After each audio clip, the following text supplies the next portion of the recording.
Hey, this is Matt. Once again, we're about to another review. This is another paid request, this time for Ken. Thank you so much for that. And for those interested in requesting pretty much any type of videos or topics, reactions, reviews, re-reviews, randomness, out of the blueness, commentaries, whatever it may be, rankings lists, whatever, feel free to send it either directly to my PayPal or join my Patreon. Both links are down below in the info box. Now, this is for a 2002 film called Below. Now, I always enjoyed this film. I always thought this was an underrated ghost story. I mean, I didn't put in my top 10 favorite ghost story movies, but if I'm doing a top 10 underrated ghost story movies, this would be on there. And just without the glare, take a look at the back there. I mean, there's not a lot of well, there's a commentary, there's deleted scenes, a trailer, little featurette from back in the day. I'm surprised this isn't a Blu-ray like Scream Factor. Someone has done a special edition of this. This is an underrated film. Now, it's directed by David Twohy. As it says here, yes, the director of Pitch Black. He also did The Arrival with Charlie Sheen. Both solid films, as well as this. The cast includes Bruce Greenwood. He was the voice of Batman in a few of these animated films, including Batman Gotham by Gaslight that I watched recently. He was also in I, Robot with Will Smith. He's been in a lot of other stuff. I like Bruce Greenwood as an actor. Yeah, Matthew Davis. I'm like, damn, I just saw him in like a Steven Seagal film, Into the Sun, and he was in like this other movie. In this role, I thought he did fine. You have Olivia Williams, Jason Flemyng, Zach Galifianakis, yes, in a serious, like more serious role. Zach Galifianakis, he's not being the guy in The Hangover. This is well before that. So I'm like, I forgot he was in this. And, you know, he's a small supporting role, but it was still nice to see him. Like, okay, this Zach is more than tolerable. This is fine. Like, I like the first Hangover, the sequels not so much, but it was kind of cool to see Zach Galifianakis in this different type of role. At least compared to the stuff he did afterward. A little bit more straightforward. But it takes place in World War II, and we have this submarine, and I want to see, what was the name of it? The USS Tiger Shark. Apparently there's this U-boat attack, and they picked up these 3 survivors. One of the survivors is a woman, played by Olivia Williams, who was in The Sixth Sense.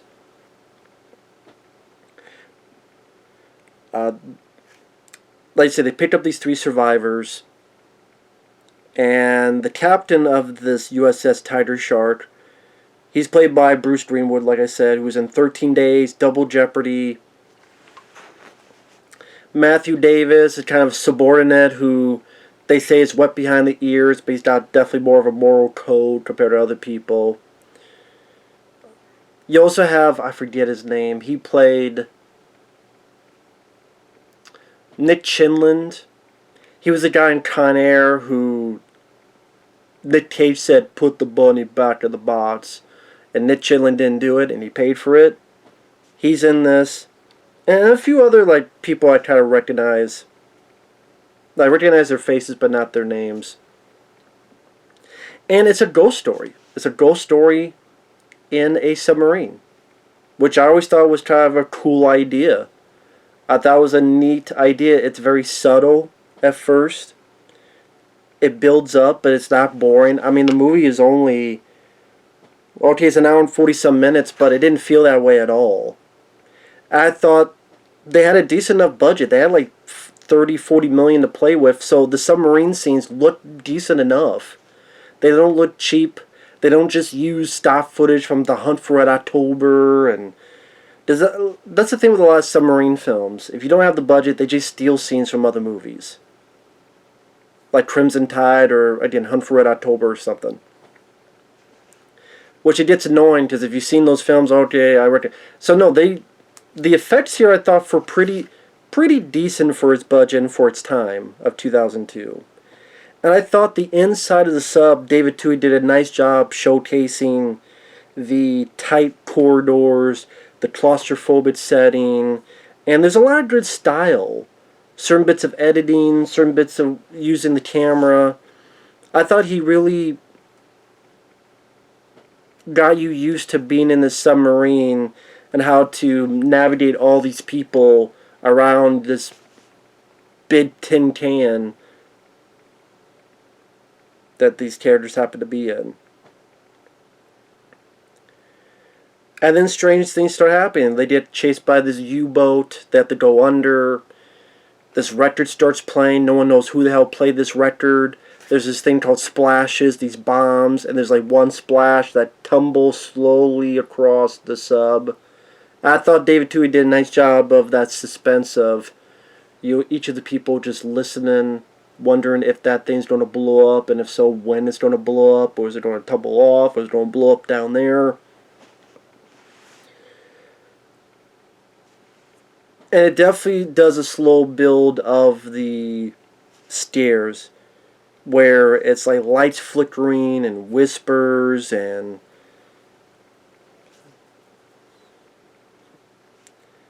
but then some people start getting killed off. I thought the director showcased some really nice moments. Like there's a guy looked at his reflection and he turns. You've seen this before, but I thought it was done well where when he turns and it doesn't quite move. And when he looks over, the reflection kind of then stops and then turns to look at him. And the guy has a sinking feeling, then turns back. Or when a few characters have to fix these leaks in the sub because the bad guys put these hooks out that fucked up some of their ship and they have to repair the leaks. So they go under and they go into this area, they're fixing the leaks. At one point, a character turns, and very quickly, like almost blink you miss it, you see that a reflection on the wall of what could be a ghost. And like I said, you get this build-up of a ghost story where I would say it's not really a lot of jump scares. Some would say maybe a couple scenes could be a jump scare, but to me it's kind of, I guess you just say it, but I would say it was a culmination of kind of this build up and then this release. I guess you could call that. I just really think of jump scares like you walk in and all of a sudden someone goes boo. I didn't think there was a lot of that going on, which I appreciated. But I thought the way they filmed inside the sub, it didn't look cheap. The outside of the sub, I thought the effects worked for the budget they had. I just liked the idea. The idea I was a sucker for. Just how many times have you seen a ghost story in a house? Okay, ghost story in, say, Event Horizon on a spaceship. That's pretty cool. I really enjoy Event Horizon. That's not the only reason, but it is a reason. Or say with this, okay, on a submarine. That makes it a bit unique. That makes it a bit different. And then there's a story about why this is happening, and cover-ups, and deception, and some people misled about what could have happened in the past, and some people don't maybe get a come-to-Jesus moment because of certain issues they had, or things they did. I thought each of the actors did well. Bruce Greenwood as a captain who's slowly losing his cool and composure as the movie goes along. The Jason Flemyng, who's a bit of a dick, but as it goes on, he gets a little bit more likable, which I actually kind of appreciate that arc, because he just seems like the guy that would be the first or second to die. But I actually thought they did a pretty decent job as the movie goes on, make him a little bit more likable. Like I said, Zach Galifianakis, I would like to have seen more of him in the first half. Like a little bit more scenes with him in the first half, but when he starts popping up, it's nice. I like the bit that he's a big fan of Cracker Jack boxes. They always look at this prize. He loves his Cracker Jack boxes. So it's like one little motif. There's not a lot of gore. There's a couple decent aftermath. Like, one body's got his head bashed in. Another body they see, like the dog tag, is embedded and burned into the skin. I thought that was a nice, cool makeup effect. And you kind of get this development of There's not a lot of character development, to be fair. The most is like a little bit of that Jason Flemyng, not development like you learn anything about him, but just, this is a character that kind of changes his tune as the movie goes on. But like the other characters, you don't really got a lot of in-depth about their history or their life. But I was fine with it because in this situation, it doesn't seem like there was time to do that. Because you're on a submarine in World War II to begin with. That's already a tension-filled circumstance. You're in a war, World War II. You're in a sub. Every creak, every moan, and they play that off very well. The creaks and moans.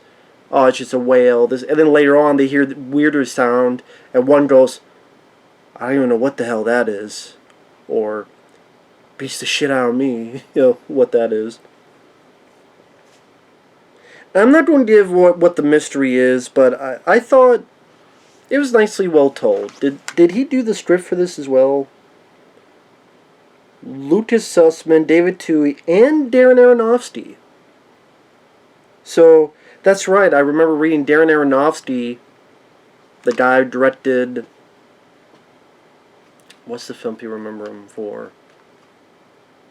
Did he do Requiem for a Dream? God, I'm trying to remember now. I'm so bad with names, man. But he was going to direct this, and he wrote a story based on it, but I guess something happened, and it got to David Twohy. I think this is a well-done ghost story film. I think if you like ghost story movies, if you're not... Again, there's a lot of style. There's the way the sub inside is lit, and the way it's filmed. Again, I do think it captures the constricting tightness as the movie goes along, and more things start to happen, and they lose power, and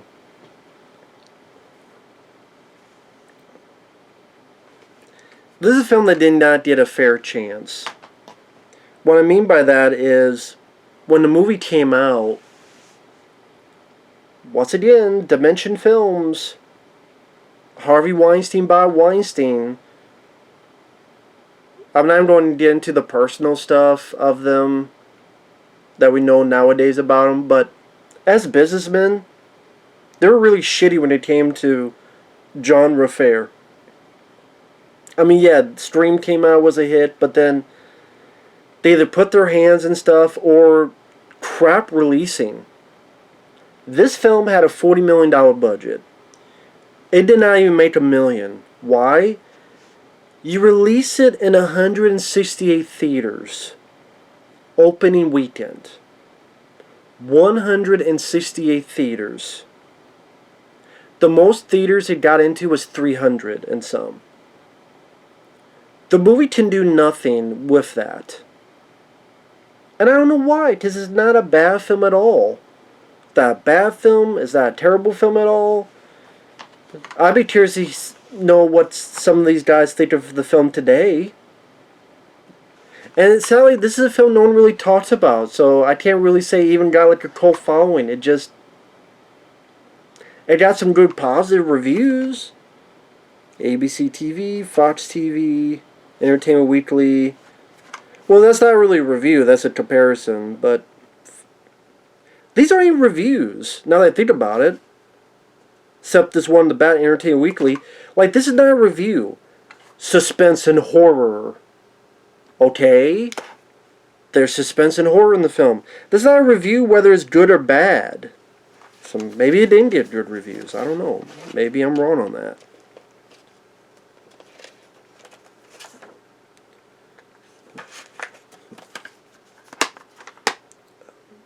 I don't know about the cover, so that's why I keep showing this, because I'm not sure about this cover.